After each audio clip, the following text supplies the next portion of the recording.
Bom, irmãos amados, vamos iniciar. A gente vai iniciar o nosso estudo bíblico, mas a gente vai iniciar fazendo oração, tá?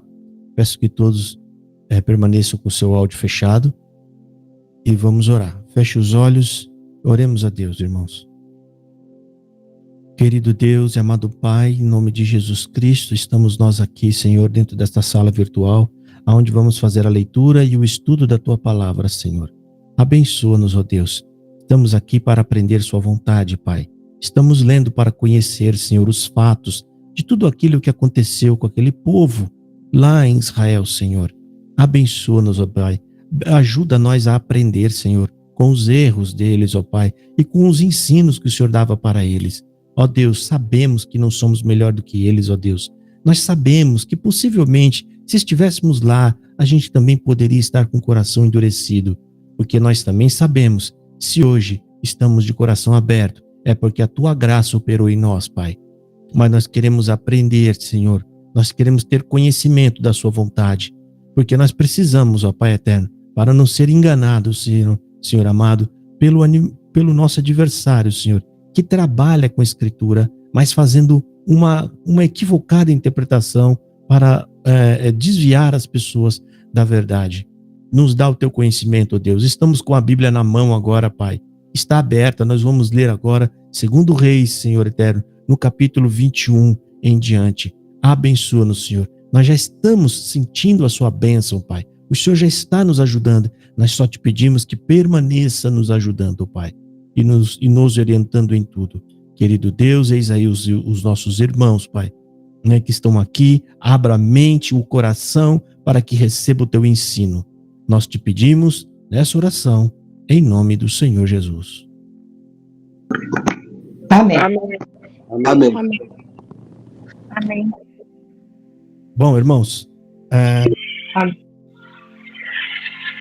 Escritura aberta, a palavra de Deus aberta, 2 Reis, capítulo 21.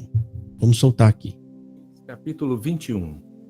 Tinha Manassés 12 anos de idade quando começou a reinar e reinou 55 anos em Jerusalém.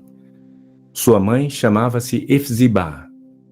Ele fez o que era mal perante o Senhor, segundo as abominações dos gentios que o Senhor expulsara de suas possessões, de diante dos filhos de Israel. Pois tornou a edificar os altos que Ezequias seu pai havia destruído, e levantou altares a Baal, e fez um poste ídolo, como fizera Acabe, rei de Israel, e se prostrou diante de todo o exército dos céus, e o serviu. Edificou altares na casa do Senhor, da qual o Senhor tinha dito: em Jerusalém porei o meu nome.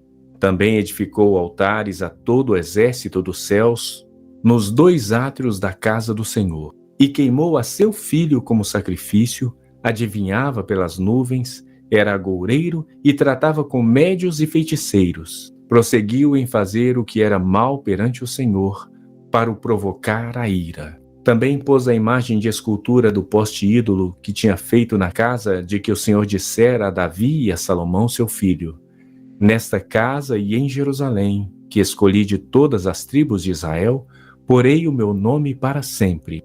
E não farei que os pés de Israel andem errantes da terra que eu dei a seus pais, contanto que tenham cuidado de fazer segundo tudo que lhes tenho mandado e conforme toda a lei que Moisés meu servo lhes ordenou. Eles, porém, não ouviram. E Manassés de tal modo os fez errar, que fizeram pior do que as nações que o Senhor tinha destruído de diante dos filhos de Israel. Então o Senhor falou por intermédio dos profetas, seus servos, dizendo: visto que Manassés, rei de Judá, cometeu estas abominações, fazendo pior do que tudo que fizeram os amorreus antes dele, e também a Judá fez pecar com os ídolos dele, assim diz o Senhor, Deus de Israel: eis que hei de trazer tais males sobre Jerusalém e Judá, que todo o que os ouvir lhe tinarão ambos os ouvidos. Estenderei sobre Jerusalém o cordel de Samaria e o prumo da casa de Acabe. Eliminarei Jerusalém como quem elimina a sujeira de um prato, elimina-a e o emborca. Abandonarei o resto da minha herança, entregá-lo-ei nas mãos de seus inimigos. Servirá de presa e despojo para todos os seus inimigos, porquanto fizeram o que era mal perante mim, e me provocaram a ira, desde o dia em que seus pais saíram do Egito até o dia de hoje. Além disso, Manassés derramou muitíssimo sangue inocente, até encher Jerusalém de um ao outro extremo, afora o seu pecado com que fez pecar a Judá, praticando o que era mal perante o Senhor. Quanto aos mais atos de Manassés, e a tudo quanto fez, e ao seu pecado que cometeu, porventura não estão escritos no livro da história dos reis de Judá? Manassés descansou com seus pais, e foi sepultado no jardim da sua própria casa, no jardim de Uzá, e Amon, seu filho, reinou em seu lugar. Tinha Amon 22 anos de idade quando começou a reinar, e reinou 2 anos em Jerusalém. Sua mãe se chamava Mesulemete, e era filha de Arrus de Jotibá. Fez o que era mal perante o Senhor, como fizera Manassés seu pai. Andou em todo o caminho em que andara seu pai, serviu os ídolos a que ele servira e os adorou. Assim, abandonou ele o Senhor, Deus de seus pais, e não andou no caminho do Senhor. Os servos do rei Amon conspiraram contra ele e o mataram em sua própria casa. Porém, o povo da terra feriu todos os que conspiraram contra o rei Amon e constituiu a Josias, seu filho, rei em seu lugar. Quanto aos mais atos de Amon e a tudo que fez, porventura não estão escritos no livro da história dos reis de Judá? Foi ele enterrado na sua sepultura, no jardim de Uzá, e Josias, seu filho, reinou em seu lugar. Eita, irmão. Aí, né? Mais um que está escrito aqui que ele ainda fez pior do que o povo que estava na terra quando Deus expulsou de lá. Vocês lembram que a gente comentou no passado, né? Que a gente leu. Por que é que Deus tirou aquele povo e colocou Israel? Vocês lembram por que é que Deus expulsou? Lembra do que está escrito? Quando Deus fala, ó, eu vou tirar aquele povo de lá. E aí ele fala, eu não quero que vocês façam a mesma coisa que eles. Deus expulsa aquele povo por causa dessas coisas que esse rei estava fazendo.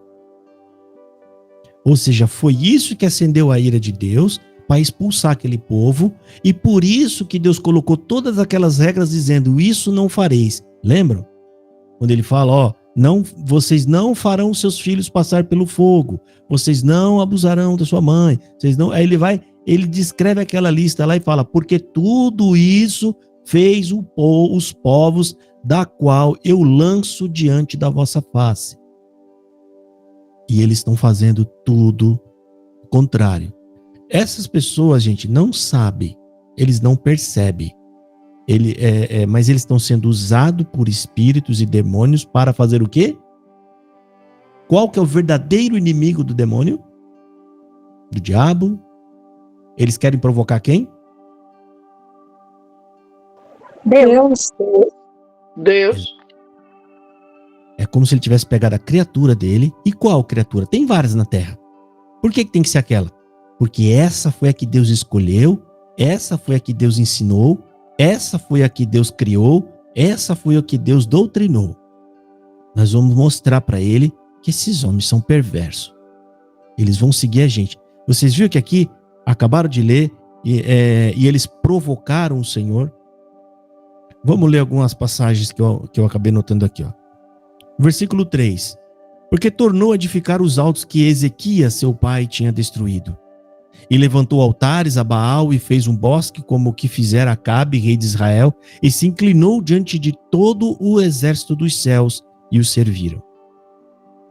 Olha aqui, imagens da lua, do sol, isso aqui envolve horóscopo, tá? Cristão não pode ficar acompanhando horóscopo. Isso é pecado, gente, tá? Quando alguém fala para você, que signo que você é? Eu não sigo isso não, desculpa aí. Eu não sigo esse negócio não. Isso é maligno, gente. Isso afronta a Deus. Esse negócio de que está escrito na estrela, nos céus, o seu destino, isso é pecado. Não é isso? Porque o horóscopo está falando isso, ó, lá está alinhado, que por conta disso vai estar alinhado que você vai ser assim essa semana. Não, irmão.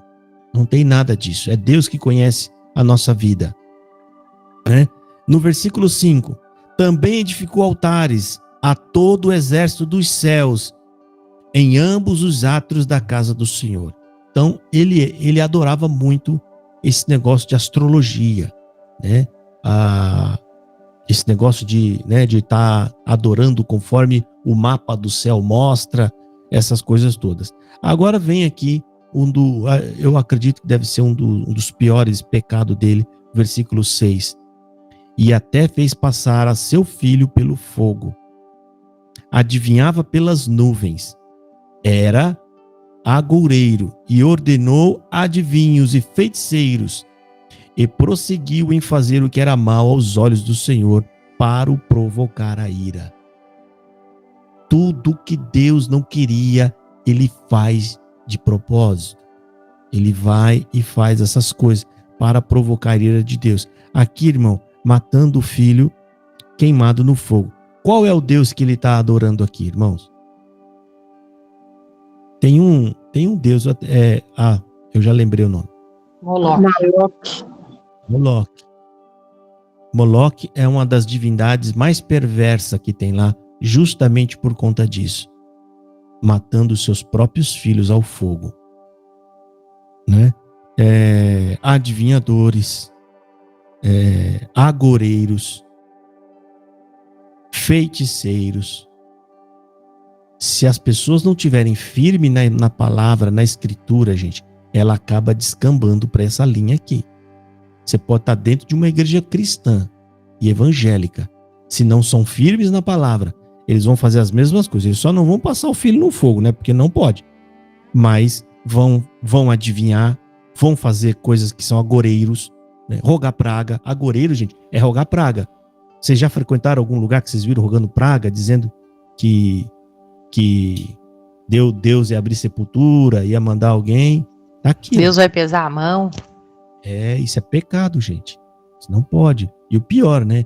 Aqui, pelo menos, eles não estão usando o nome de Deus aqui, ó. O pecado de hoje é pior, tá? Porque aqui, eles estão fazendo goreiro, feitiçaria, rogando praga em nome de outros deuses.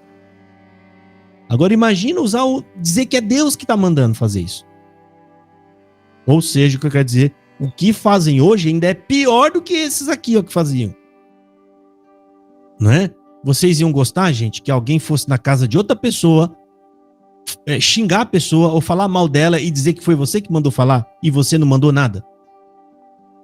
Vocês iam gostar disso? Você não ia, né, irmã Lu? A irmã Cris, a irmã Salete, o irmão Robson, a irmã Dorinha. Já pensou, Dorinha? Seu filho vai lá na casa de alguém, fala que você... E chega e ainda fala que foi você.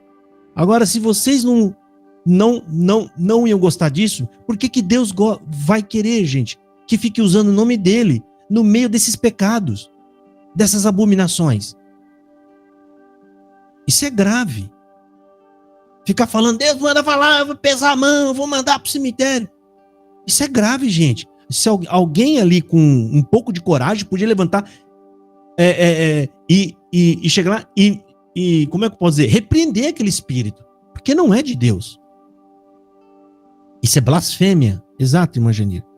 Então aqui, ó, o versículo 6 é o mais pesado, tá? Aqui de todos. Aí tem mais. Olha só, aqui no versículo 7, o 8, presta atenção, ó. Olha o que Deus tinha dito para esse povo. E não mais farei mover o pé de Israel desta terra. Deus estava jurando eles, ó, se vocês, né, eu vou guardar vocês e não vou deixar que ninguém mova o pé de vocês daqui, ó. Que tenho dado a seus pais. Mas tem um porém aqui, tem um adendo, olha só. Contanto que somente tenham cuidado de fazer conforme tudo o que lhes tenho ordenado e conforme toda a lei de Moisés, meu servo, que lhes ordenou. Ou seja, Deus não está quebrando nenhum pacto. Se ele estivesse quebrando, é se o povo estivesse andando certinho e Deus não cumprisse a parte dele. Mas o que o povo ele fez aqui? Não cumpriu com o acordo deles. Quando Moisés matou um cordeiro e espargiu o livro, o que ele fez? Ele assumiu um contrato. É como se fosse um contrato. O pacto, gente, qual que é a ideia de pacto? Pacto é quando você vê em um filme que uma pessoa faz pacto com a outra. O que tem ali naquele pacto? Não tem um acordo de dois lados? Não é isso? A gente está fazendo um pacto, ó.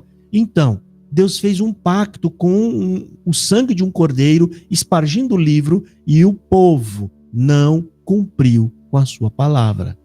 Eles não cumpriram. Então, Deus pode simplesmente estar dentro do contrato dele, largar essas pessoas e deixar que o diabo vá lá, né, e detone eles, que é o que aconteceu. Tá? O propósito aqui, gente, do maligno que está por trás disso tudo, é destruir esse povo. Ele quer destruir esse povo. Por quê? Porque esse povo chama pelo nome de Deus. Ou seja, Deus escolheu esse povo para que o nome dele fosse santificado na terra. E por que eu estou dizendo isso? Irmão, hoje, quem é o povo de Deus que é santificado pelo nome dele? Não somos nós, os que creram. Vocês estão entendendo aonde que está agora a concentração maligna? Aonde ele vai querer vir, aonde ele vai querer fazer com que a gente desvie, ele vai querer que a gente faça coisas que Deus ele não gosta, que Deus ele não se agrada. Para quê? Para a gente irritar a Deus, porque hoje o nome de Deus é santificado em nós, gente. Então, nesse estudo, né, a gente aprende mais isso aqui também. Tá? A gente está aprendendo com o quê? Com o erro deles. Quando a gente traz isso para os nossos dias, o que a gente entende? Hoje, o povo eleito é o povo que crê em Jesus. É aquele que ama Jesus e se entrega a Jesus. Então, o que vai acontecer? O adversário, né, vai tentar fazer com que a gente faça coisas que Deus não se agrada, abominações. E pior, usando o nome de Deus. Porque tem um monte de gente aí desviada dizendo que é crente. Tem gente que não acredita mais na palavra, tem gente que fala por aí que não precisa mais tomar ceia, tem gente que fala que não precisa mais batizar, isso é coisa do passado. Tudo isso é para fazer as pessoas desviar do quê? Da Escritura. O povo de Israel aqui, esse povo, por que é raro, gente, tanto assim? Porque eles não tinham conhecimento da Escritura. Por isso a importância da gente ler e estudar, né? Então aqui ele fala no versículo 9 também. Porém não ouviram, porque Manassés de tal modo os fez errar, que fizeram pior do que as nações que o Senhor tinha destruído de diante dos filhos de Israel. Então no versículo 9 ele está falando, Deus destruiu aquela nação porque eles eram perversos. Né, a gente estudou sobre isso para mostrar que Deus não foi mal com ninguém, não fez nada de errado. Ele executou juízo, porque ele é Deus, ele pode executar juízo. E por que ele executou juízo? Porque aqueles homens fizeram tudo isso, o que Deus proíbe, né? Ou seja, abusar da própria mãe, né? Abusar da própria irmã, matar o filho a fogo, adorar outros deuses. Fizeram tudo aquela homem com homem, homem com bicho. Tudo isso que está proibido ali na palavra. E eles aqui, estão fazendo exatamente tudo o que foi proibido. E pior, qual que é o agravante aqui, irmão? O povo que foi destruído e colocado para fora, eles têm pelo menos um argumento para se defender. Qual? O argumento que eles quiseram pregar o evangelho, né? E não permitiram. Está falando do dia de hoje? Não, aquele povo que Deus destruiu para colocar Israel na terra deles. Desculpa. Aquele povo, gente, eles têm pelo menos um argumento. Quando alguém está fazendo uma coisa errada, né? Apesar que assim, ele sabe que está errado, mas não existe uma regra. O que eles poderiam alegar? Nós não conhecíamos Deus. E realmente, eles não conheciam. Nós não conhecíamos, a gente não sabia. Eles podem tentar se defender. E o povo de Israel? O que eles vão falar? Qual a desculpa que vai dar? Vocês estão entendendo o peso da gravidade para eles? Por que isso deixava Deus ainda mais abatido, mais triste ainda do que aquele povo sem nação? Lembra quando Jesus falou em Cafarnaum? Ele fez milagre, em Cafarnaum, ele fez coisa maravilhosa em Cafarnaum, e o povo ainda queria matá-lo. O que ele falou? Olha, Cafarnaum, se lá em Sodoma e Gomorra, ou seja, que não me conheciam, que não viram os milagres que eu fiz aqui, se eu tivesse feito esses milagres lá, muitos teriam se convertido. Vocês estão entendendo, gente? Ou seja, usando aqui, nessa passagem aqui, se Deus tivesse dado esses ensinamentos para aquele povo que foi colocado para fora, pode ser que muitas daquelas pessoas teriam sido mais fiel a Deus do que eles. Olha o agravante. E aí chega aqui no versículo 15, porquanto fizeram o que era mal aos meus olhos, e me provocaram a ira desde o dia em que seus pais saíram do Egito até hoje. O que Deus está querendo dizer aqui, irmãos? Desde quando saíram do Egito, desobedecendo e desagradando a Deus. O tempo inteiro. O tempo inteiro. Irmãos, Deus olhou para aquele povo e viu, ó, eu falo com Moisés, e todo mundo vê eu falando com Moisés. Eu falo com Moisés, eu tô fazendo eles estão vendo um fogo de noite andando na frente dele para clarear o caminho deles, e de dia eu coloco uma coluna de fogo. E esse povo ainda desobedece. E imagina quando Moisés morrer,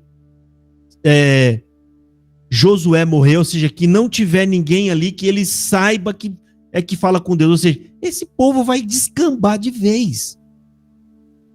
Vai descambar de vez, gente. Então, Deus já sabia. Lá atrás ele tem um diálogo com Moisés e fala, Moisés, eu vou ouvir o que você está falando, mas esse povo é obstinado. Eles vão fazer coisas piores. Alguma coisa assim que Deus fala, eu não lembro, mas é mais ou menos isso, né? Ele fala que esse é um povo desobstinado, né? Obstinado, né? A fazer o que é errado, né? E que eles iam piorar no futuro. E foi dito e feito. Então, até agora aqui, fazendo o que é errado. De vez em quando aparece alguém que tem temor de Deus e que lidera o povo e acerta uma coisa ou outra, mas mesmo assim não conseguem ser perfeitos como deveriam ser. Tem mais alguma pergunta, irmão, para fazer que vocês? Esse livro poderia ser chamado livro da desobediência. Livro dos rebeldes, livro... É terrível. Gente, isso aqui, Reis, ele está mais resumido. Quando entrar em Crônicas, que vai falar o pecado desse, vai falar outras coisas, nossa, é pior. Crônicas, você vê que está sempre dizendo aqui, ó, porventura, o mais que ele fez e o seu pecado, não está escrito no livro de Crônicas, ou seja, lá está mais detalhado, que é os próximos livros onde a gente vai ler, né? Ali tem mais detalhe dos absurdos que esse povo cometeu. Bom, vamos para o capítulo 22, tá? Vamos soltar aqui. Segundo Reis, capítulo 22. Tinha Josias 8 anos de idade quando começou a reinar e reinou 31 anos em Jerusalém. Sua mãe se chamava Gedida e era filha de Adaías de Boscate. Fez ele o que era reto perante o Senhor, andou em todo o caminho de Davi seu pai e não se desviou nem para a direita nem para a esquerda. No 18º ano do seu reinado, o rei Josias mandou o escrivão Safã, filho de Azalias, filho de Mesulão, à casa do Senhor, dizendo: sobe a Ilquias, o sumo sacerdote, para que conte o dinheiro que se trouxe à casa do Senhor, o qual os guardas da porta ajuntaram do povo. Que o deem nas mãos dos que dirigem a obra e têm a seu cargo a casa do Senhor, para que paguem aqueles que fazem a obra que é na casa do Senhor, para repararem os estragos da casa. No 18º ano do seu reinado, o rei Josias mandou o escrivão Safã, filho de Azalias, filho de Mesulão, à casa do Senhor, dizendo: sobe a Ilquias, o sumo sacerdote, para que conte o dinheiro que se trouxe à casa do Senhor, o qual os guardas da porta ajuntaram do povo. Que o deem nas mãos dos que dirigem a obra e têm a seu cargo a casa do Senhor, para que paguem àqueles que fazem a obra que há na casa do Senhor, para repararem os estragos da casa, aos carpinteiros, aos edificadores e aos pedreiros. e comprem madeira e pedras lavradas para repararem os estragos da casa. Porém, não se pediu conta do dinheiro que se lhes entregara nas mãos, porquanto procediam com fidelidade. Então disse o sumo sacerdote Ilquias ao escrivão Safã: Achei o livro da lei na casa do Senhor. Ilquias entregou o livro a Safã, e este o leu. Então o escrivão Safã veio ter com o rei e lhe deu relatório, dizendo: Teus servos contaram o dinheiro que se achou na casa e o entregaram nas mãos dos que dirigem a obra e têm a seu cargo a casa do Senhor. Relatou mais o escrivão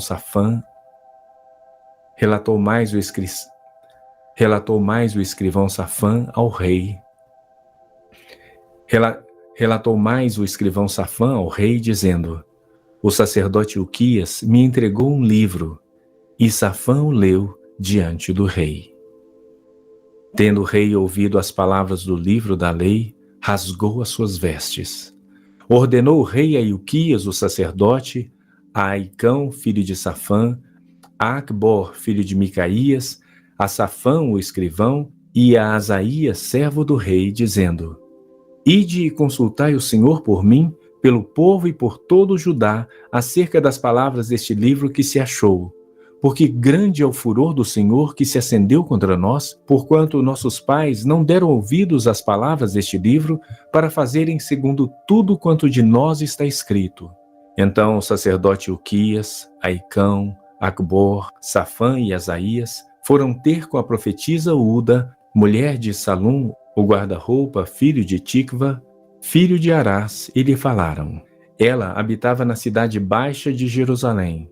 Ela lhes disse: Assim diz o Senhor, o Deus de Israel: Dizei ao homem que vos enviou a mim. Assim diz o Senhor: Eis que trarei males sobre este lugar e sobre os seus moradores, a saber, todas as palavras do livro que leu o rei de Judá. Visto que me deixaram e queimaram incenso a outros deuses, para me provocarem a ira com todas as obras das suas mãos, o meu furor se acendeu contra este lugar e não se apagará. Porém, ao rei de Judá, que vos enviou a consultar o Senhor, assim diz o Senhor, o Deus de Israel, acerca das palavras que ouviste, porquanto teu coração se enterneceu, e te humilhaste perante o Senhor, quando ouviste o que falei contra este lugar e contra os seus moradores, que seriam para assolação e para maldição, e rasgaste as tuas vestes, e choraste perante mim, também eu te ouvi, diz o Senhor. Pelo que eis que eu te reunirei a teus pais, e tu serás recolhido em paz à tua sepultura, e os teus olhos não verão todo o mal que hei de trazer sobre este lugar. Então, 2 Reis, capítulo 23. Ele não terminou aqui, né? Então, tornaram a trazer ao rei a resposta. Bom, irmãos, aqui a gente já está entendendo uma coisa bem importante, né? Que a gente tinha acabado de comentar aqui. Por que é que o povo errava tanto? Falta de... Ele não conseguia não conhecia as escrituras. Exatamente, não conhecia. Isso era um dever dos maiorais, né? Por quê? O povo não tinha esse livro, tá? Eles não tinham, tá, gente? Lá não tinha imprensa para ficar fazendo vários livros, era um só, era aquele, feito em pergaminho e tal, era aquele lá. Então, como tem só um, de quem era a responsabilidade? Do rei, do sacerdote, de todos aqueles homens de lerem, e eles é quem repassava para o povo através de ordens, de regras, né, determinando coisas. Mas quando eles resolveram ler, acharam uma coisa tão sagrada e santa, gente, né? Acharam o livro, dá para ver que eles nem se preocupavam muito com o templo, né? Nem tá, encontramos um livro aqui. Gente, lá não tem, como é que fala? Estante, essas coisas. Esse livro devia estar em cima de algum lugar lá, né, que era de fácil acesso, né, uma mesa. Porque esses livros aqui eram rolos, era um monte. Era um monte. Aí acharam o livro e fizeram o quê? Vamos ler, vamos. Aí foram ler o livro. Quando eles leram o livro e viram que o livro dizia para eles não fazer, o que veio na cabeça deles? Meu Deus, mas é tudo que nós estamos fazendo. Meu Pai do céu, foi quando eles falaram, o furor de Deus deve ter se assim, tá aceso contra nós. Então, isso aqui dá pra gente ter uma ideia de que o povo eram consumidos. Lembra daquela passagem bíblica muito falada? O meu povo perece por falta de conhecimento. Exatamente, irmão. De conhecimento, de entendimento. Vocês estão entendendo por que vem essa frase? Então, mais isso, ó, vocês agora estão sabendo por que tem essas frases, por que elas são faladas e o que nós tiramos para o dia de hoje, irmão. Já deu para entender, né? O que nós tiramos de hoje? Você frequentar uma igreja que não estuda a Escritura, você não está fazendo exatamente igual esse povo aqui? Não tá? Só que tem um agravante para nós. Tem um agravante aqui. Vocês conseguem enxergar qual que é o agravante para nós? Ou seja, por que isso é pior ainda para nós do que para eles? Porque todo mundo tem um exemplar em casa que ninguém abre para ler. Exatamente, irmão. Todo mundo tem uma Bíblia. Não tem desculpa. Vocês já ouviram alguém tentando passar pano? Ah, mas o povo não sabe. Não tem desculpa. Todo mundo tem uma Bíblia em casa. E outra, tem 2 pontos. 1, a Bíblia está na sua mão. 2, o véu do templo abriu, ou seja, você tem a Bíblia e você tem o poder de se ajoelhar, falar com Deus e Ele vai te ouvir e vai te ajudar. Não tem desculpa. Não tem desculpa para nós hoje, gente. Por isso é crucial estudar a palavra, estudar para conhecer a palavra. Foi, né, o que nós pregamos há poucos dias atrás, né? Estudem. Conheçam a vontade de Deus através do estudo. Vocês vão conhecer. Agora vocês estão entendendo o que é conhecer a vontade de Deus através do estudo? O que nós estamos conhecendo aqui agora, nesse estudo de hoje? O que a gente está aprendendo aqui? Que nós temos que estudar a palavra de Deus. Estudar a Bíblia para nós conhecer a vontade de Deus, né? Então, aqui esse povo, gente, né? Provavelmente Deus vai ter muito mais compaixão desse povo no juízo do que os de hoje. Não tem desculpa. Aí a gente fala isso para eles, ficam brabo, doido. Por que eles ficam bravos, gente? Porque eles não estão vendo o que a gente está vendo. Nós tratamos esse assunto com mais seriedade. A gente fica assustado. Eles não ligam, acham ruim com a gente e ficam bravos. Porque eles não estão vendo que eles estão cego mesmo, igual esse povo dessa época. Pelo menos aqui, eles podem dizer, Senhor, eu não tinha como saber. Ninguém me ensinou. Né? E tem até essa desculpa para poder dar. Mas os de hoje, não tem. Não tem. Precisa estudar. E estudar para quê? Aí você estuda, conhece a vontade de Deus, você vai falar de Deus para um, para outro. Aí você vai para uma igreja. Você estudou a palavra, você sabe a palavra de Deus, você vai identificar se aquele lugar lá, você deve ficar ali ou não. Você vai saber. Aí senta numa igreja lá, eu vou virar seu cativeiro, e amanhã te diz Deus, tô vendo aqui agora. Ah, pode ir, compra que eu tô contigo. Mas sai fora, não vou ficar num lugar desse não. Isso aí é adivinho. Eu não vou ficar. E isso, gente, é o estudo da palavra que vai te ajudar.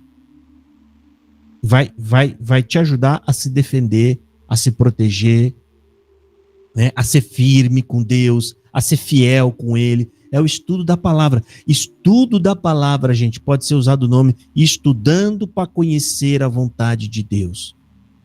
Quem conhece a vontade de Deus, irmão, a chance de errar é menor. Tá? Alguma questão para poder falar aqui? Levantar? Teve uma irmã aqui, pastor Josafá, que ela tinha um prédio de fabricava roupas, né? Blusa, todo tipo de malha. Hoje foi buscar a palavra para vender o prédio, que é a casa embaixo, para buscar a palavra para poder vender o prédio e comprar em outro canto, caiu na besteira da palavra mentirosa, perdeu tudo, ficou sem casa, coitada, caiu na mão de agiota, ficou numa situação lastimável. Meu Deus, olha aí, tá vendo? Por quê? Foi consultar adivinhos, irmão. E se você fizer isso, Deus deixa você na mão deles. Você foi procurar, agora você, né, vai ter que sair daí, sozinho. Não deve fazer isso, gente. Não faça. Olha o que Deus deu para nós, ó. Ó, uma cachola aqui, para você saber se o negócio é bom ou se o negócio não é bom. E outra, estudando a Bíblia vai te ajudar a trabalhar com isso aqui, ó. Conhecimento da Bíblia, mais cachola, trabalhando em dia, você vai saber se você deve comprar, se você não deve, se deve fazer um negócio. Mas não, gente. A pessoa entrega o seu destino na mão de adivinhadores. Tá aí o resultado, né? O testemunho que a irmã Dorinha trouxe. Tadinha. Né? Dá dó.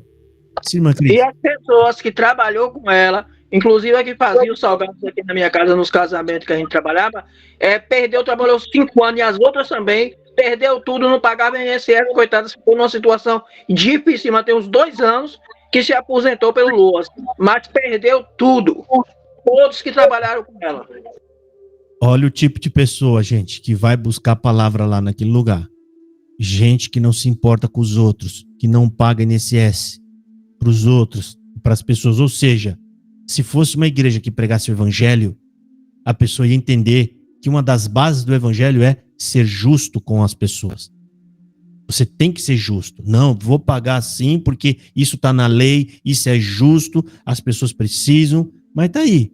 Pessoas que fazem a coisa do seu próprio jeito, por quê? Eles vão congregar, mas não são submetidos à análise de verdade da Escritura. O evangelho, gente, ele não amacia. Ele fala a verdade, mas você aprende a ser um cristão.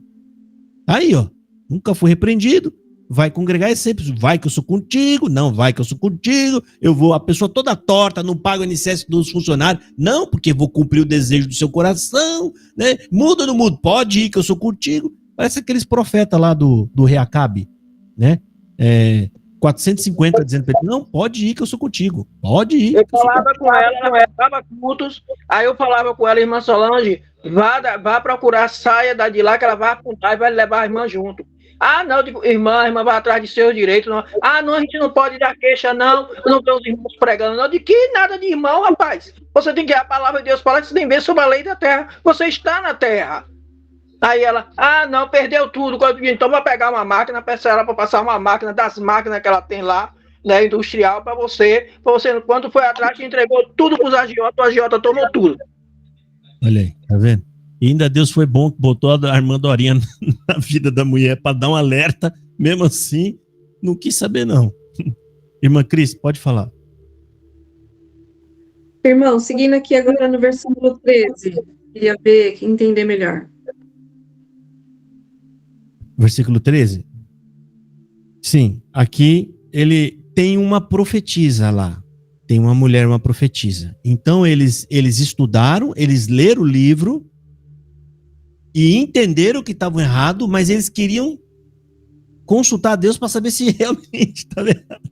Eles precisavam de uma confirmação, né? Ou seja, eles viram que estava errado, mas manda consultar lá uma profeta, né? Para ver qual é o recado que a profeta vai dar, né? E sim, ela concorda. Não, vocês estão todo torto mesmo. Deus está irritado com vocês, mas por quanto você está tentando fazer as coisas certas, Deus fala, vou te poupar, né? Não vou permitir que venha. Então, o profeta, gente, é um ministério daquela época. O profeta, ele transmite a vontade naquele instante de Deus. A lei transmite a vontade de Deus como uma lei, uma regra geral para todas as épocas, entendeu? Para todas as gerações. O profeta, ele transmite a palavra no momento, né?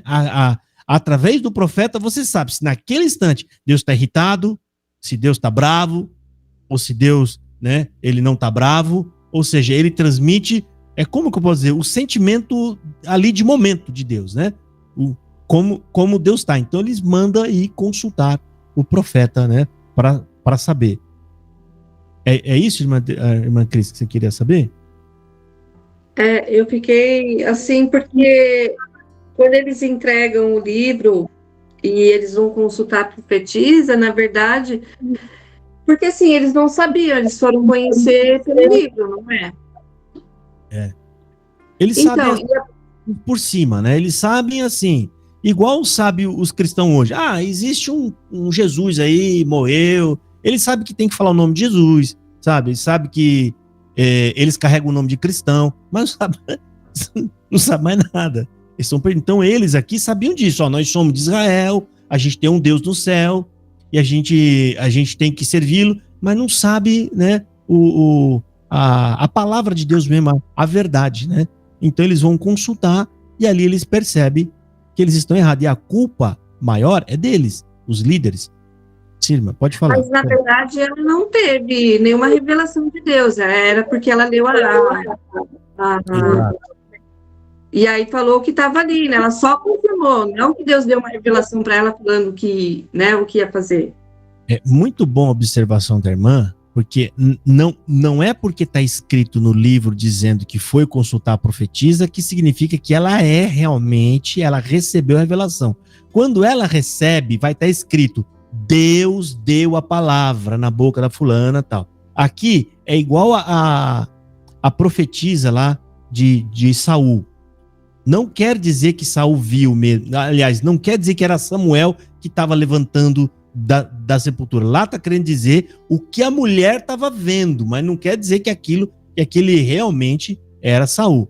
Foi muito bem a observação da irmã, tá? Porque aqui está falando o que ela disse, mas não quer. Mas em nenhum momento fala, e Deus colocou a palavra na boca dela, como dizem outros profetas, né? E Deus mandou dizer, e Deus, né? Em alguns casos, nem precisava dizer Deus deu a palavra. Por quê? Aquele homem já era aprovado por Deus, como Eliseu.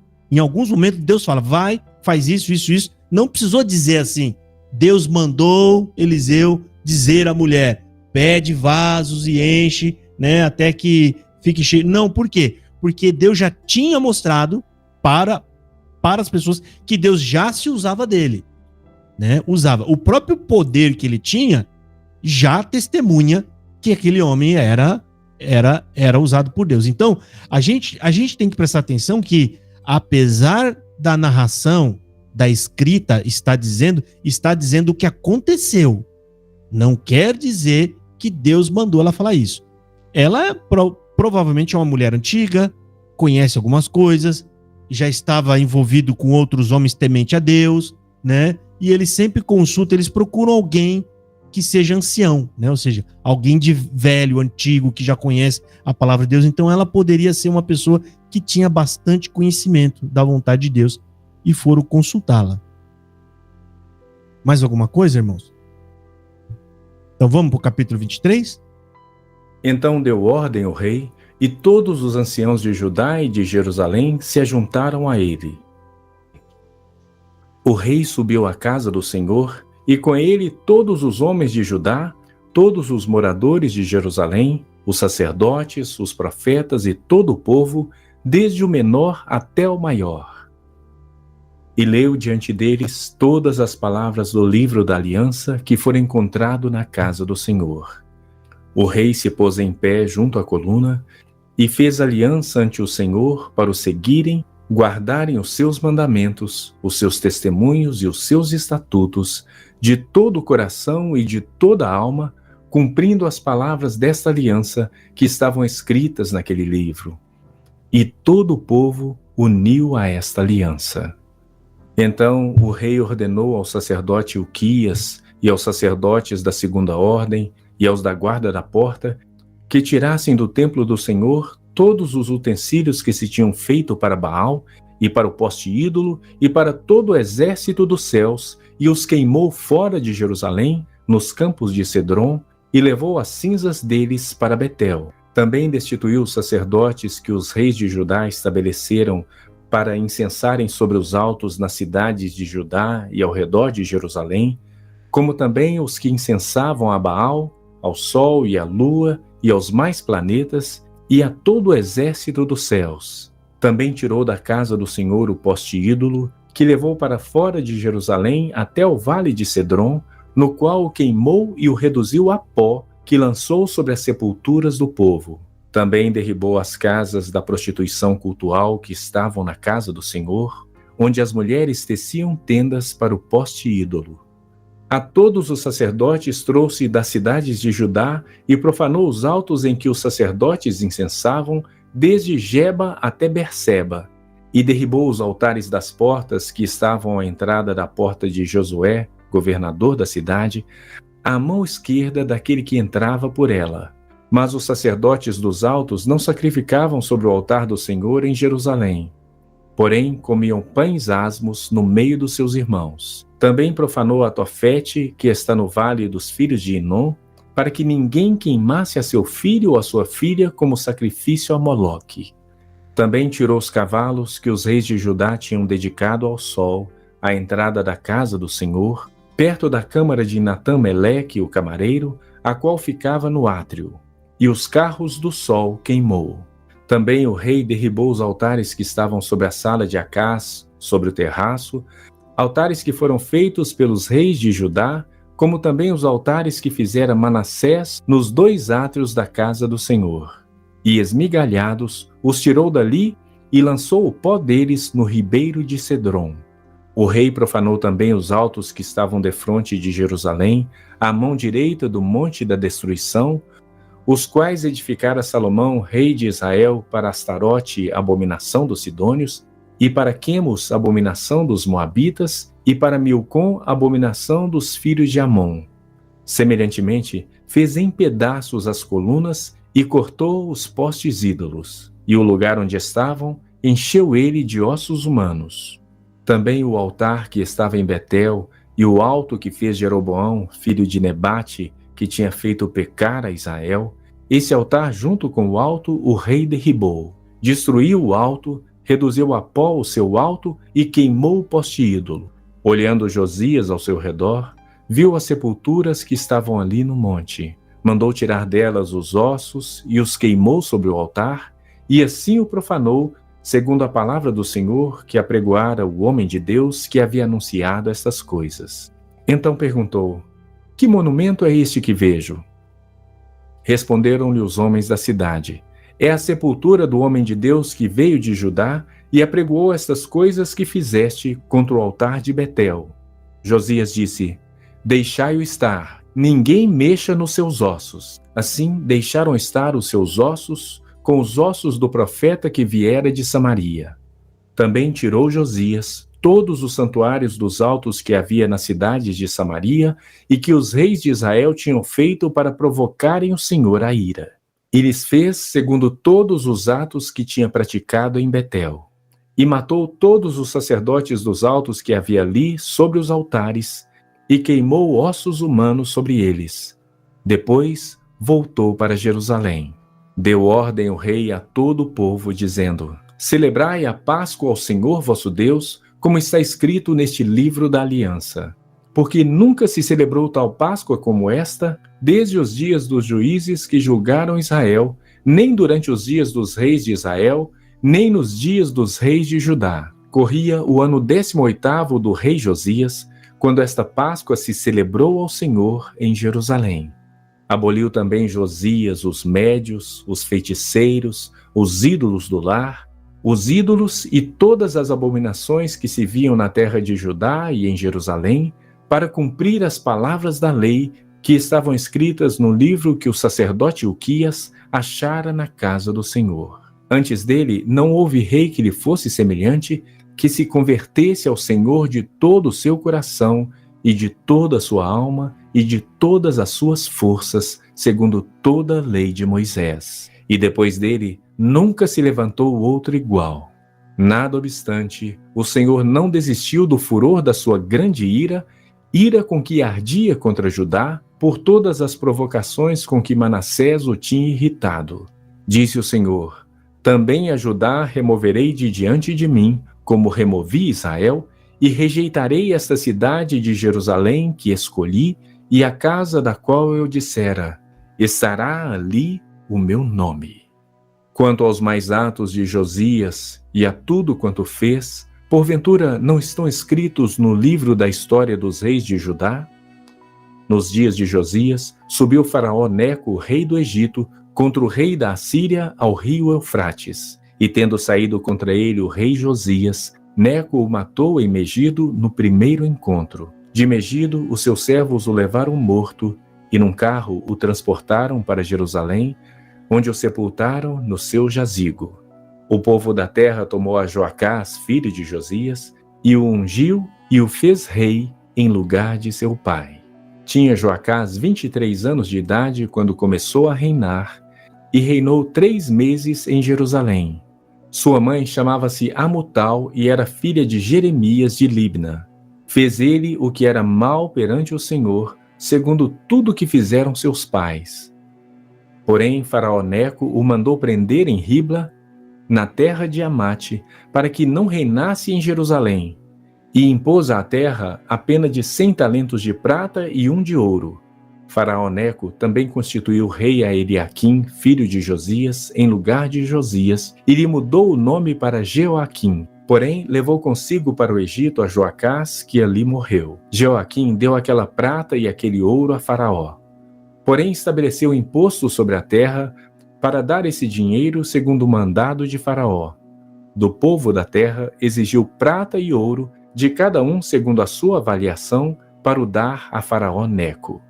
Tinha Jeoaquim a idade de 25 anos quando começou a reinar, e reinou 11 anos em Jerusalém. Sua mãe se chamava Zebida e era filha de Pedaías de Ruma. Fez ele o que era mal perante o Senhor, segundo tudo quanto fizeram seus pais. Aqui, irmão, né? Esse rei aqui foi um rei muito temente a Deus. A gente não entende aí por que acabou morrendo tão cedo, né? Mas ele fez muita coisa boa, tá? Ele eliminou muita coisa que era abominação ao Senhor.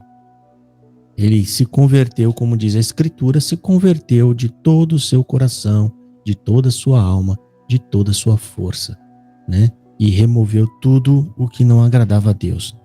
Agora, olha só, no versículo... deixa eu ler para vocês. O versículo 2 está falando o seguinte: o rei subiu à casa do Senhor, e com ele todos os homens de Judá e todos os moradores de Jerusalém, os sacerdotes, os profetas e todo o povo, desde o menor até o maior, e leu aos ouvidos dele todas as palavras do livro da aliança que achou na casa do Senhor.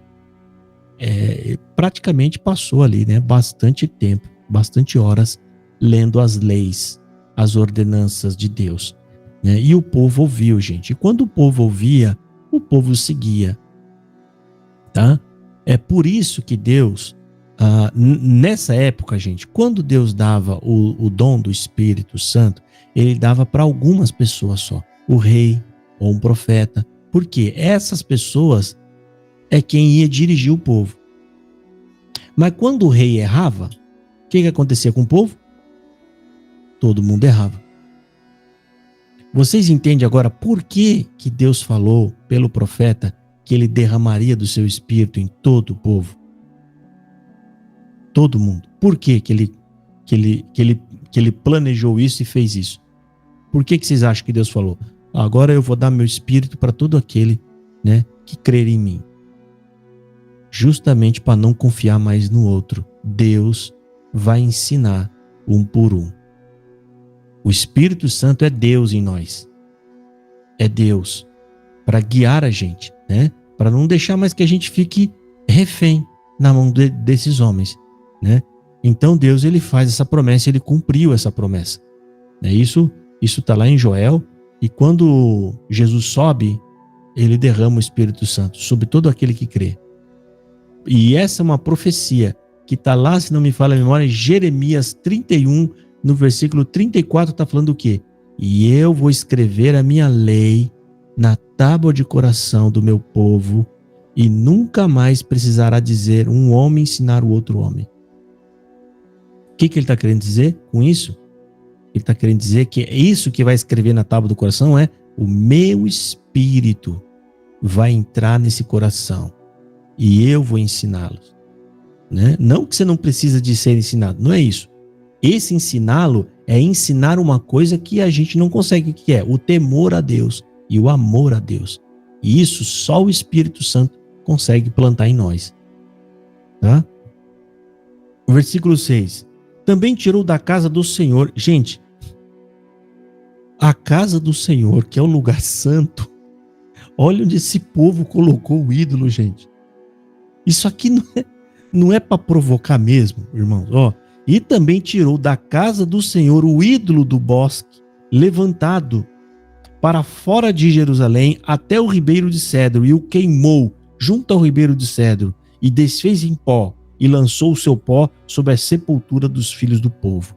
Ou seja, pegou o pó e jogou na sepultura para falar, é seus, foi vocês que fizeram, né? Vai ser, ou seja, que fiquem grudado a vocês para vocês dar conta disso quando vocês saírem daí, né? É pesado isso, hein? Outra coisa aqui que é interessante, né? A gente lendo esses relatos, a gente pensa, eles estavam tão abandonados de Deus, gente, não estava nem aí com Deus. Vocês perceberam aqui no versículo 21? Olha o que está escrito no versículo 21. O rei deu ordem a todo o povo, dizendo, celebrai a Páscoa ao Senhor vosso Deus, como está escrito no livro da aliança. O que a gente entende aqui? Que o povo... Eles não celebravam a Páscoa. Não, de todas as festas que tem lá, de todas as cerimônias, essa é a mais forte, é a mais marcante, porque ela marca o dia que Deus livrou eles, guardou eles da destruição. Foi o dia em que Deus tirou eles de escravo e transformou eles em livres. Gente, é a Páscoa, a santa e bendita Páscoa. Eles estava tão abandonado o livro que esse povo há muito e muito tempo não tomam a Páscoa do Senhor. O que quer dizer com isso?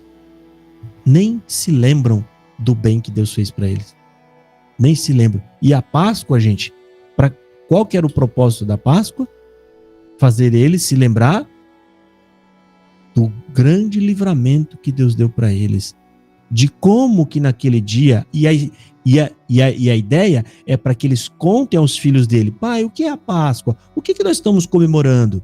E eles contaram o que Deus fez. O dia em que o destruidor entrou em todo um país, só os filhos deles não morreram. Para mostrar que sim, era Deus que estava fazendo aquilo. Mas eles não comemoravam mais a Páscoa. Versículo 25.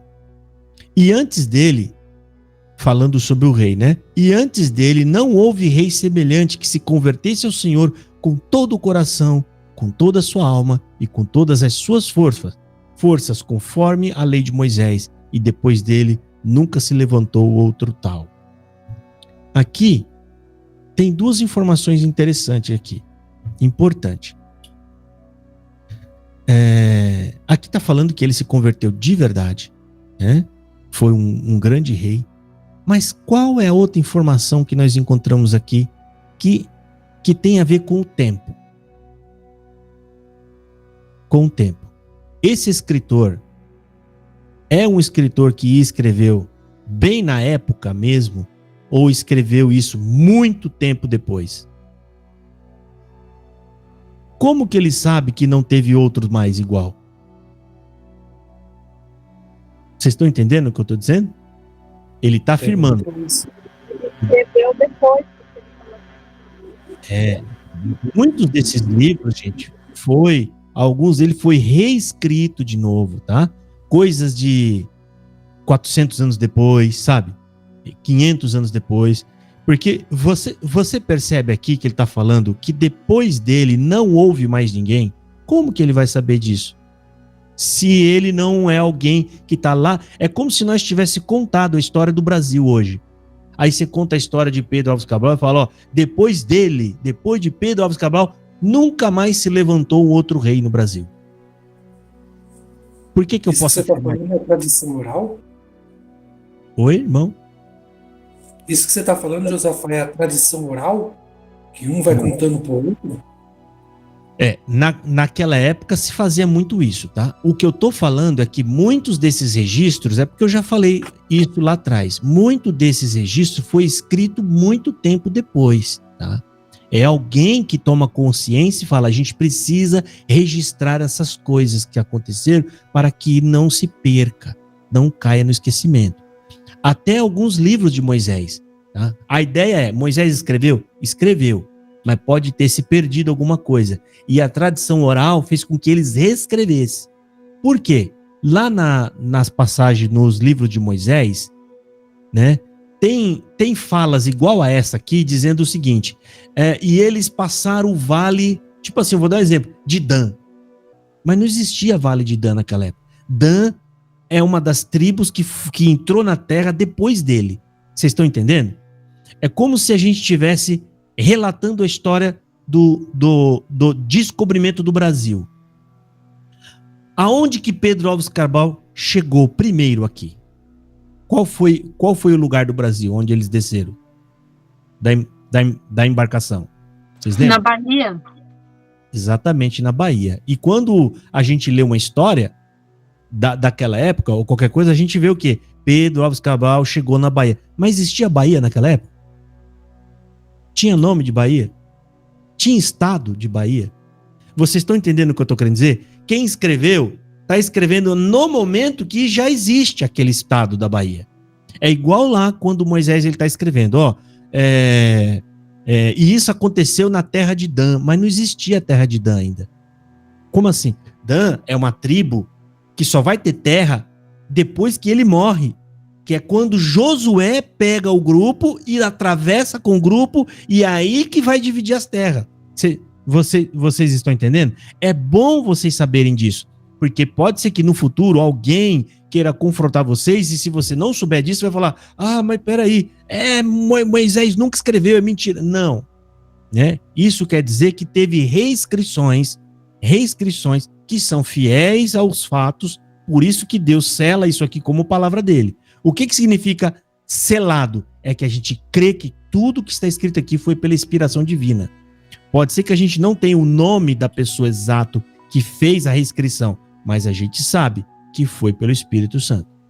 Vocês estão entendendo o que eu estou querendo dizer? É bom eu fazer essa abordagem para poder explicar para vocês, né? Porque se acontecer de alguém confrontar vocês, vocês vão lembrar disso, tá? Não, isso tá escrito assim, né? Porque isso foi inserido depois. A pessoa que reescreveu o que Moisés escreveu, ele acabou reinserindo informações para ficar mais, mais didático, para ficar mais fácil para a pessoa entender. Deu para vocês entender? Deu? Bom, agora vamos para o versículo 24. Quer dizer, o capítulo, né? Capítulo 24. Segundo Reis, capítulo 24. Nos dias de Jeoaquim, subiu Nabucodonosor, rei da Babilônia, contra ele, e ele por 3 anos ficou seu servo. Enviou o Senhor contra Jeoaquim bandos de caldeus, e bandos de sírios e de moabitas, e dos filhos de Amon. Enviou-os contra Judá para o destruir, segundo a palavra que o Senhor falara pelos profetas, seus servos. Com efeito, isto sucedeu a Judá por mandado do Senhor, que o removeu da sua presença por causa de todos os pecados cometidos por Manassés, como também por causa do sangue inocente que ele derramou, com o qual encheu a cidade de Jerusalém. Por isso, o Senhor não o quis perdoar. Quanto aos mais atos de Jeoaquim e a tudo quanto fez, porventura não estão escritos no livro da história dos reis de Judá? Descansou Jeoaquim com seus pais, e Joaquim, seu filho, reinou em seu lugar. O rei do Egito nunca mais saiu da sua terra, porque o rei da Babilônia tomou tudo quanto era dele, desde o ribeiro do Egito até ao rio Eufrates. Tinha Joaquim 18 anos de idade quando começou a reinar. Sua mãe se chamava Neusta e era filha de Eunatã, de Jerusalém. Fez ele o que era mal perante o Senhor, conforme tudo quanto fizera seu pai. Naquele tempo, subiram os servos de Nabucodonosor, rei da Babilônia, a Jerusalém, e a cidade foi cercada. Nabucodonosor, rei da Babilônia, veio à cidade quando seus servos a sitiavam. A encontrar-se com o rei da Babilônia, ele, sua mãe, seus servos, seus príncipes e seus oficiais. E o rei da Babilônia, no 8º ano do seu reinado, o levou cativo. Levou dali todos os tesouros da casa do Senhor e os tesouros da casa do rei. E, segundo tinha dito o Senhor, cortou em pedaços todos os utensílios de ouro que fizera Salomão, rei de Israel, para o templo do Senhor. Transportou a toda Jerusalém todos os príncipes, todos os homens valentes, todos os artífices e ferreiros, ao todo 10.000. Ninguém ficou, senão o povo pobre da terra. Transferiu também a Joaquim para a Babilônia. A mãe do rei, as mulheres deste, seus oficiais e os homens principais da terra, ele os levou cativos de Jerusalém à Babilônia. Todos os homens valentes até 7.000, e os artífices e ferreiros até 1.000. Todos eles destros na guerra, levou-os o rei da Babilônia cativos para a Babilônia.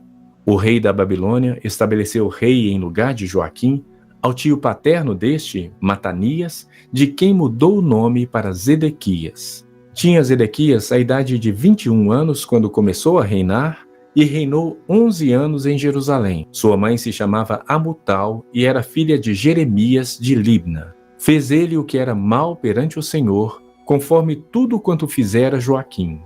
Assim sucedeu por causa da ira do Senhor contra Jerusalém e contra Judá, a ponto de os rejeitar de sua presença. Zedequias rebelou-se contra o rei da Babilônia. Eita, gente, é só desobediente nesse negócio aqui, né? Um tenta consertar e já vem os outros e faz tudo errado. E vocês viram que o rei da Babilônia, ele leva todos os homens instruídos, gente. Naquela época, homens instruídos faziam parte da riqueza do país, né? Homens que é instruído, homens que sabem fazer alguma coisa, ele leva tudo para enriquecer o reino dele, ou seja, vai trabalhar para ele, né? Nos ofícios. Por isso que ele levou todos os homens. E os reis, a esposa do rei, essas coisas, sempre é usado para servi-lo como, como é que fala a palavra? Eunuco, como garçom, que eles chamam lá, copeiro, né? Por quê? Porque geralmente os reis, gente, né, são um troféu de glória, de domínio, né? E você era como se você tivesse vencido aquela terra e aquele rei hoje trabalha para mim. Hoje ele serve. Então, quando vinha outros reis visitar aquele rei, eles olhavam aquelas pessoas como uma glória daquele rei, né? Como um sinal de poder e um sinal de domínio, tá? Então, por isso ele leva aqui registra, né? Que ele levou, ó, assim transportou Joaquim a Babilônia, como também a mãe do rei e as mulheres do rei, e os seus oficiais e os poderosos da terra levou preso a Jerusalém, de Jerusalém a Babilônia. E todos os homens valentes, até 7.000, para quê? Para trabalhar para eles como guardas, né? E os artífices e ferreiros, até 1.000, ou seja, homens que sabiam esculpir ou fazer alguma coisa. Todos os homens destros na guerra, a estes o rei da Babilônia levou preso para a Babilônia. Então é um modo de acumular riqueza, tá? A riqueza não era só de ouro e prata, tá? Mas eram de homens instruídos. Por quê? Porque era caro instruir essas pessoas, né? Gasta tempo, gasta recurso, gasta dinheiro. Então ele pega pronto, né? Tá pronto. É só colocar para trabalhar para mim. Mais alguma pergunta, irmão? Vamos para o capítulo 25?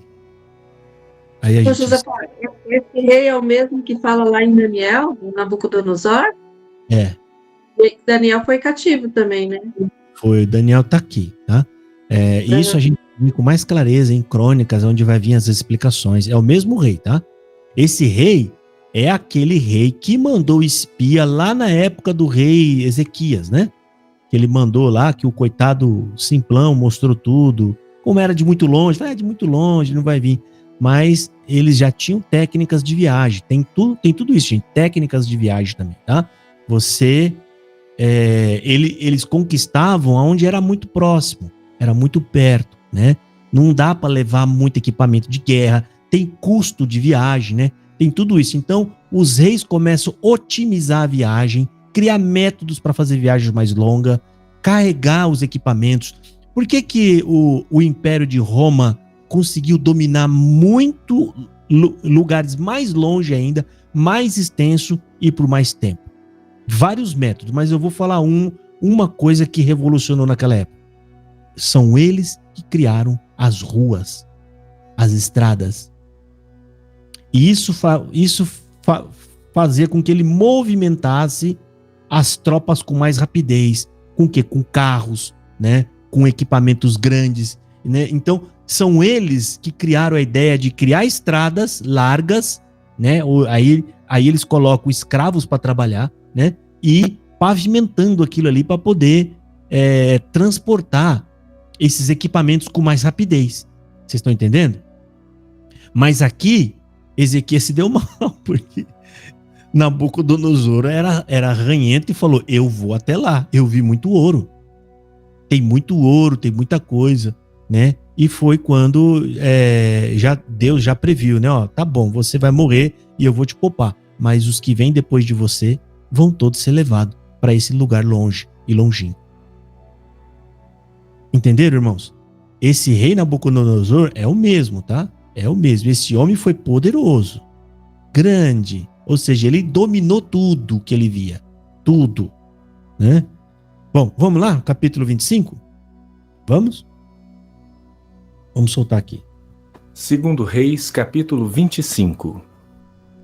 Sucedeu que no ano 9 do reinado de Zedequias, aos 10 dias do 10º mês, Nabucodonosor, rei da Babilônia, veio contra Jerusalém, ele e todo o seu exército, e se acamparam contra ela, e levantaram contra ela tranqueiras em redor. A cidade ficou sitiada até o 10º ano do rei Zedequias. Aos 9 dias do 4º mês, quando a cidade se via apertada da fome e não havia pão para o povo da terra, então a cidade foi arrombada e todos os homens de guerra fugiram de noite pelo caminho da porta que está entre os 2 muros, a despeito de os caldeus se acharem contra a cidade em redor. O rei fugiu pelo caminho da campina, porém o exército dos caldeus perseguiu o rei Zedequias e o alcançou nas campinas de Jericó. E todo o exército deste se dispersou e o abandonou. Então o tomaram preso e o fizeram subir ao rei da Babilônia, a Ribla, o qual lhe pronunciou a sentença. Aos filhos de Zedequias mataram à sua própria vista, e a ele vazaram os olhos. Ataram-no com 2 cadeias de bronze e o levaram para a Babilônia. No 7º dia do 5º mês, no ano 19º de Nabucodonosor, rei da Babilônia, Nebuzaradã, chefe da guarda e servidor do rei da Babilônia, veio a Jerusalém e queimou a casa do Senhor e a casa do rei, como também todas as casas de Jerusalém. Também entregou às chamas todos os edifícios importantes. Todo o exército dos caldeus que estava com o chefe da guarda derribou os muros em redor de Jerusalém. O mais do povo que havia ficado na cidade e os desertores que se entregaram ao rei da Babilônia e o mais da multidão, Nebuzaradã, o chefe da guarda, levou cativos. Porém, dos mais pobres da terra, deixou o chefe da guarda ficar uns para vinheiros e para lavradores. Cortaram em pedaços os caldeus as colunas de bronze que estavam na casa do Senhor, como também os suportes e o mar de bronze que estavam na casa do Senhor, e levaram o bronze para a Babilônia. Levaram também as panelas, as pás, as espevitadeiras, os recipientes de incenso e todos os utensílios de bronze com que se ministrava. Tomou também o chefe da guarda os braseiros, as bacias e tudo quanto fosse de ouro ou de prata. Quanto às 2 colunas, ao mar e aos suportes que Salomão fizera para a casa do Senhor, o peso do bronze de todos estes utensílios era incalculável. A altura de uma coluna era de 18 côvados e sobre ela havia um capitel de bronze de 3 côvados de altura. A obra de rede e as romãs sobre o capitel ao redor, tudo era de bronze. Semelhante a esta era a outra coluna com a rede. Levou também o chefe da guarda a Seraías, sumo sacerdote, e a Sofonias, segundo sacerdote, e os 3 guardas da porta. Da cidade tomou a um oficial, que era comandante das tropas de guerra, e 5 homens dos que eram conselheiros do rei e se achavam na cidade, como também ao escrivão-mor do exército, que listava o povo da terra, e 60 homens do povo do lugar que se achavam na cidade. Tomando-os Nebuzaradã, o chefe da guarda, levou-os ao rei da Babilônia a Ribla. O rei da Babilônia os feriu e os matou em Ribla, na terra de Amate. Assim, Judá foi levado cativo para fora da sua terra.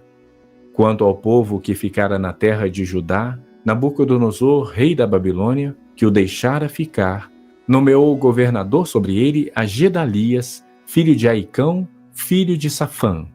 Ouvindo, pois, os capitães dos exércitos, eles e os seus homens, que o rei da Babilônia nomeara governador a Gedalias, vieram ter com este em Mispa, a saber, Ismael, filho de Netanias, Joanã, filho de Careá, Seraías, filho de Tanumete, o Netofatita, e Jazanias, filho do Manacatita, ele e os seus homens. Gedalias gerou a eles e aos seus homens e lhes disse: Nada temais da parte dos caldeus. Ficai na terra, servi ao rei da Babilônia, e bem vos irá.